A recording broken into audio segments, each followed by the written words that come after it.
ಪ್ರಥಮ PUC ವಿದ್ಯಾರ್ಥಿಗಳೇ, ಈ ಒಂದು ವಿಡಿಯೋದಲ್ಲಿ ಕೊನೆಯ ಭಾಗ ಅಂದರೆ ಮಾಡೆಲ್ ಕ್ವಶನ್ ಪೇಪರ್ 5 ನಮ್ಮ ಕಮಿಟ್ಮೆಂಟು ಇಲ್ಲಿಗೆ ಮುಕ್ತಾಯ ಆಗುತ್ತೆ. ಪ್ರಥಮ PUCಯ ಸೈನ್ಸ್ ವಿದ್ಯಾರ್ಥಿಗಳಿಗೆ 5 ಮಾಡೆಲ್ ಕ್ವಶನ್ ಪೇಪರನ್ನು ಕೊಡ್ತೀನಿ ಅಂತ ಹೇಳಿದೆ.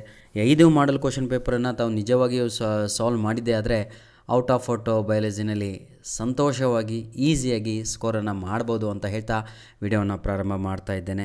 ದಯವಿಟ್ಟು ವಿಡಿಯೋವನ್ನು ಪ್ರಾರಂಭ ಮಾಡೋಕ್ಕಿಂತ ಮುಂಚಿತವಾಗಿ ನಮ್ಮ ವಿಡಿಯೋವನ್ನು ಹೊಸದಾಗಿ ತಾವುಗಳು ಯಾರಾದರೂ ವಾಚ್ ಮಾಡ್ತಾಯಿದ್ರೆ, ವೀಕ್ಷಣೆ ಮಾಡ್ತಾಯಿದ್ರೆ ಸಬ್ಸ್ಕ್ರೈಬ್ ಮಾಡಿಕೊಂಡು ಒಂದು ಲೈಕ್ ಬಟನ್ನು, ಇನ್ನೊಂದು ಒಂದು ಕಮೆಂಟ್ಸು ಏನೋ ಒಂದು ಹಾಕಿ ಸರ್. ಕಮೆಂಟ್ಸಲ್ಲಿ ನಿಮಗೆ ಬೇಕಾಗಿರೋದನ್ನು ಹಾಕಿದರೆ ನಮಗೂ ಕೂಡ ಅನುಕೂಲ ಆಗುತ್ತೆ.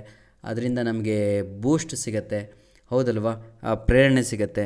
ಮಕ್ಕಳು ಇಷ್ಟಪಡ್ತಾ ಇದ್ದಾರೋ ಅಥವಾ ಇಲ್ಲೋ ಅಥವಾ ಅವ್ರಿಗೆ ಏನು ಬೇಕು ಅನ್ನೋದು ಕೂಡ ನಮಗೆಲ್ಲದು ಕೂಡ ಗೊತ್ತಾಗುತ್ತೆ. ಎನಿಹೋ ಇದೇ ರೀತಿಯಾಗಿ ಮುಂದಿನ ದಿನಗಳಲ್ಲಿ ನಿಮ್ಮ ಪ್ರೀತಿ ಸಹಕಾರ ನಮ್ಮ ಜೊತೆ ಇರಲಿ ಅಂತ ಕೇಳ್ಕೊಳ್ತಾ, ಎಲ್ಲ ಮೆಟೀರಿಯಲ್ಗಳು ನಿಮಗೆ ಎಕ್ಸಾಮಿಗೆ ಬೇಕಾಗಿರುವಂಥದ್ದು 15 ದಿನಗಳ ಮುಂಚೆ ಅಥವಾ ಒಂದು ತಿಂಗಳ ಮುಂಚೆ ಈಗ ಹೇಗೆ ಅಪ್ಲೋಡ್ ಮಾಡ್ತಾ ಇದ್ದೇವೋ ಎಲ್ಲದೂ ಕೂಡ ನಿಮ್ಮ ಆ್ಯನ್ಯುವಲ್ ಎಕ್ಸಾಮಿಗೂ ಪ್ರಿಪೇಟರಿ ಎಕ್ಸಾಮಿಗೂ ಹೆಲ್ಪ್ ಆಗುವಂಥದ್ದು ಅಂತ ಹೇಳ್ತಾ ವಿಡಿಯೋನ ಇಲ್ಲಿಗೆ ಮುಗಿಸ್ತಾ ಇದ್ದೇನೆ. ದಯವಿಟ್ಟು ನಿಮ್ಮ ಆ್ಯನ್ಯುವಲ್ ಎಕ್ಸಾಮ್ ಅಥವಾ ಪ್ರಿಪೇಟರಿ ಎಕ್ಸಾಮ್ ಮಾಡಿದರೆ ನಿಮ್ಮ ಕಾಲೇಜುಗಳಲ್ಲಿ ಅಂತಹ ಒಂದು ಪ್ರಶ್ನೆ ಪತ್ರಿಕೆಗಳನ್ನು ನಮ್ಮ ಮೇಲ್ ID ನಮ್ಮ ಡಿಸ್ಕ್ರಿಪ್ಷನ್ ಲಿಂಕಲ್ಲಿ ಕೊಟ್ಟಿರ್ತೇವೆ, ಅದಕ್ಕೆ ಕಳಿಸಿಕೊಡಿ ಅಂತ ನಿಮ್ಮಲ್ಲಿ ನಾವು ಕೇಳಿಕೊಳ್ಳುತ್ತಿದ್ದೇವೆ. ಧನ್ಯವಾದಗಳು ಪ್ರೀತಿಯ ವಿದ್ಯಾರ್ಥಿಗಳೇ.